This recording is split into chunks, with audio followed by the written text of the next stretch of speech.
What's going on, guys? The Comics Kid 2099 here to examine Uncanny X-Men issue 138. This is, I guess, the finale of the Dark Phoenix saga, or maybe the coda. I'm pretty sure in the old trade paperback that I used to have collecting this storyline, this was the last issue of that book. And this is the funeral of Jean Grey, and basically the whole thing is Cyclops remembering everything that we've seen from issue 1 all the way up to now. There's a little bit that happens here, but mostly it's a greatest hits issue. And I feel like the reason for that is this is a turning point, not just because Jean Grey died in a previous issue, but at the end of this issue, and as we see on the cover as well, Cyclops announces that he is not going to be one of the X-Men anymore. He basically needs to go and find himself, try to figure out what his life is going to be like now that the woman that he loves is now dead. And so this issue is basically saying, hey, remember all of this stuff that's happened because now we are getting a fundamental change.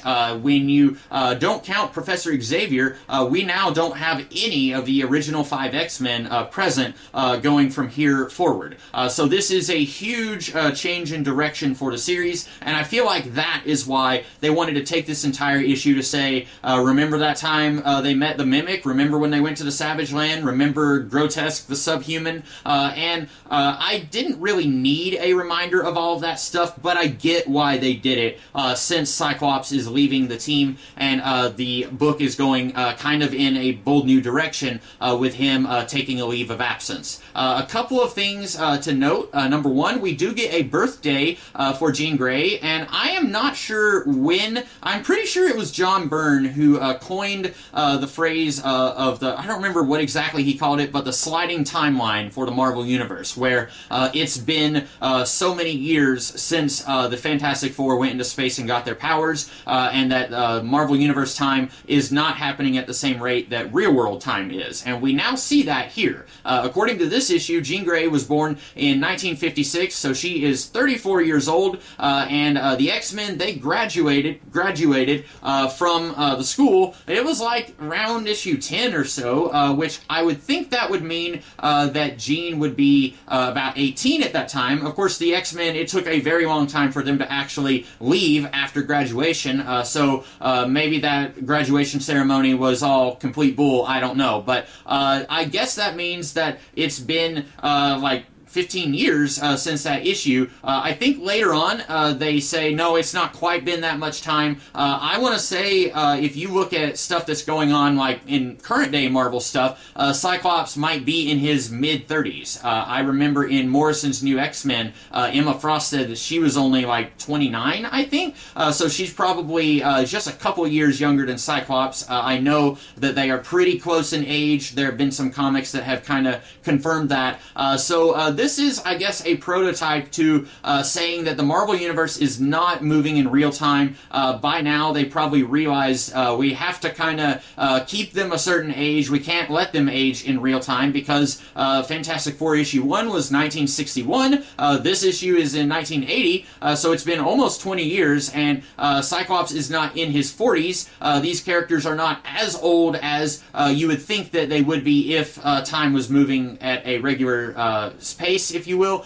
So that's interesting that we are getting something that says, yeah, they're a little younger than they would be if this is moving in real time. Also, this is the first issue that Louise Jones, someday who would be Louise Simonson, she is editing this issue for the first time on her own.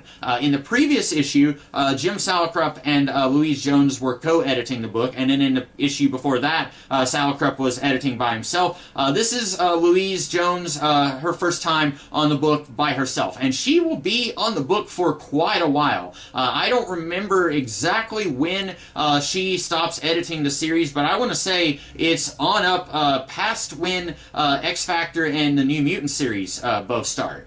So that's at least 5 years that she is editing the book, and I know that she was pretty good friends with Claremont. There was just a few years ago, maybe 5 years ago, that there was a documentary on Amazon Prime called Chris Claremont's X-Men, which was basically just a kind of looking back at all of the stuff that happened during, I guess, behind-the-scenes stuff that happened during Claremont's tenure on the book, and you get the feeling that he is pretty good friends with Louise Simonson and pretty good friends with Ann Nocenti. I don't know if he was necessarily great friends with her when she first started as editor, but over the years of working together, I believe that they kind of grew closer as friends. And so, other than Cyclops remembering everything that happens over the course of the last 130-something issues, we do see Bobby Drake is at the funeral. Poor guy is the only one who didn't really get to be part of the Dark Phoenix saga from the original 5 X-Men. I can't remember if I mentioned that in an earlier video, but obviously you have Cyclops and Jean. You had Beast, who found out about their tussle with the Hellfire Club from being at the Avengers Mansion and watching the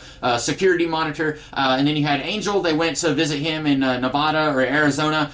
Poor Iceman is the odd man out. He didn't get to participate at all other than being here at the funeral, and other than flashback stuff, he doesn't even have any dialogue in the Dark Phoenix saga, which is fine. I don't know how they would have squeezed him in, but it does seem like a shame if you're an Iceman fan that he's the only member of the original 5 X-Men who didn't get to be part of this storyline. And then Cyclops, like I said, he tells the X-Men that he's leaving for a little while. Professor X says, "If you were my son, I could not possibly be more proud of you," which is nice because as I talked about in my previous examination video, the Dark Phoenix saga is very much about love versus duty. And Cyclops, at the beginning of the all-new, all-different run, he put duty before love. He wanted to stay with the X-Men instead of going off to build a life with Jean. And then, very quickly, he realized how much he loves Jean. And then he was starting to put love before duty. And now, he is going out there, he's putting aside the X-Men. He wants to find out who he is as Scott Summers. And so, it may not necessarily be love versus duty, but he is putting duty aside. And so he is growing as a person, and I like that. I give Cyclops a hard time, mostly because of stuff that's done with him later on,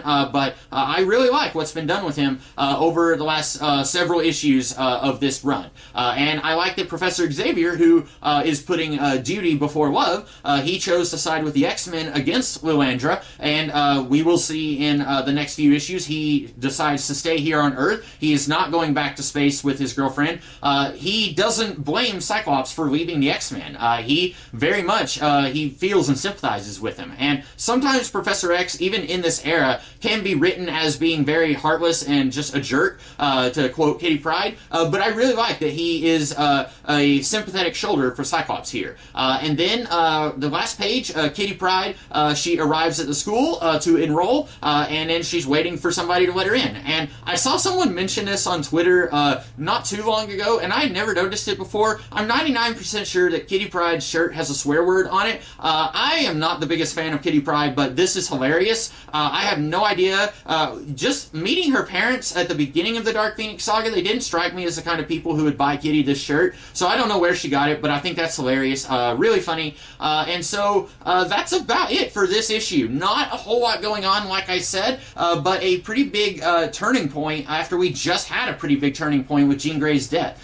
So a lot of people talk about the Dark Phoenix saga as being one of the biggest X-Men stories because of Jean's death. Not as many people talk about it as this is where Cyclops leaves, and because of that, we're going to get Storm really amped up as being a major member of the X-Men. Up until now, we have had her claustrophobia, obviously. There have been several times where she talks about how she's really good friends with Jean. She sees her like a sister, but starting next issue, we're going to see that Storm is the choice to be the new leader of the team. And there have been a couple of times before Banshee left the team where Banshee was kind of sort of the second in command. If for whatever reason Cyclops wasn't giving orders, Banshee was kind of the one giving orders. And now that he's not here, I guess Claremont said, well, who could do it? And Storm Storm seemed like a logical choice. Peter, kind of naive. In some ways, he still seems very young, not like the kind of person who would give orders. Nightcrawler, eventually he does kind of become a leader, he becomes the leader with Excalibur about 10 years later. Wolverine, still a little bit too much of a wild card to be a leader at this point, so Storm is the natural choice, and I really like that, because some of the stuff that's done with Storm later on makes her my favorite X-Man, between her and Magneto, depending on if Magneto's an X-Man. So that is three big things that are all happening just issue after issue here with the Dark Phoenix saga, and I am really looking forward to reading what comes next. So in the meantime, let's consider this issue examined.